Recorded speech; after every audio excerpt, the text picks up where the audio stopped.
عبدالرحیم صاحب مہاراشٹر انڈیا سے آپ سوال کرتے ہیں کہ اگر وضو میں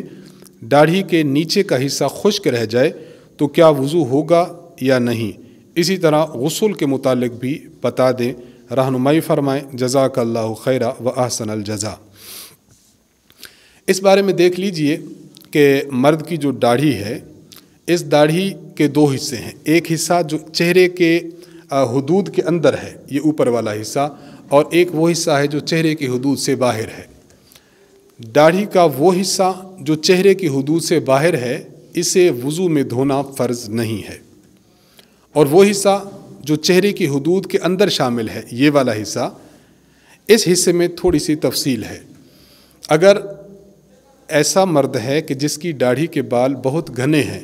ایسے گھنے ہیں کہ اندرونی حصہ جو کھال ہے وہ نظر نہیں آتی، تو ایسے شخص کے لیے اندرونی حصے کو دھونا ضروری نہیں ہے، بس یہ اوپر کے بالوں کو دھونا فرض ہے۔ اگر اوپر کے بالوں کو دھو لے تو اس کا وضو ہو جائے گا۔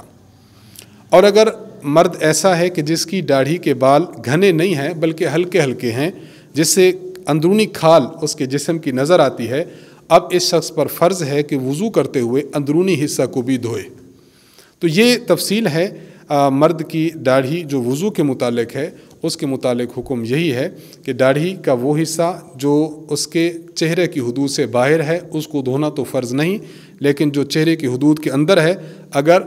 داڑھی اتنی ہے کہ وہ بہت گھنی ہے تو اس کے اندر کا حصہ دھونا یہ فرض نہیں ہے، باہر سے دھو لینا کافی ہے۔ اور اگر داڑھی گھنی نہیں ہے بلکہ ہلکی ہے تو پھر